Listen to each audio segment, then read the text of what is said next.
sa naging bypass operation ng San Mateo PNP sa Barangay Malanday, San Mateo, Rizal. Patulungan Rica May Esteron sa report. Tulungan ang dalawang high-value individual, kabilang na dito ang isang babae na sangkot sa pagbebenta ng ilegal na droga matapos mahuli ito sa kinasang drug bypass operation ng San Mateo Municipal Drug Enforcement Team noong ika-19 ng Marso taong kasalukuyan sa Barangay Malanday, San Mateo, Rizal.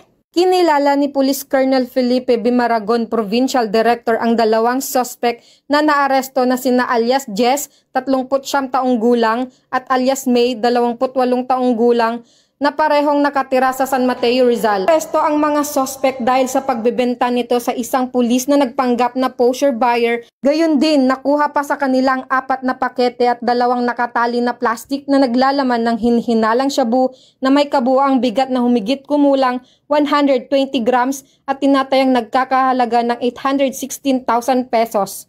Ang mga suspect ay naharap sa kasong paglabag sa RA 9165 o Comprehensive Dangerous Drug Act of 2002. Ang mga suspect ay kasalukuyang nakapiit sa San Mateo Custodial Facility para sa tamang disposisyon. Ang tagumpay ng kapulisan ng Rizal ay nakakatulong sa programa ng ating Pangulong Ferdinand Bongbong Marcos na Bagong Pilipinas, na ito ay magkaroon ng ligtas, maayos at matiwasay na pamayanan para sa lahat ng Pilipino. Makakaasa kayo na hindi titigil ang kapulisan ng Rizal na paigtingin ang ating mga operasyon laban sa iba't ibang uri ng krimen. Papatrolyahan natin ang mga lansangan at bawat sulok ng probinsya upang lalong maipadama sa ating mga kababayan na ligtas at malayo sa anumang kapahamakan tuwing lalabas ng kanilang mga tahanan at naglalakad sa lansangan. Sa lalawigan ng Rizal, walang lugar dito ang mga kriminal.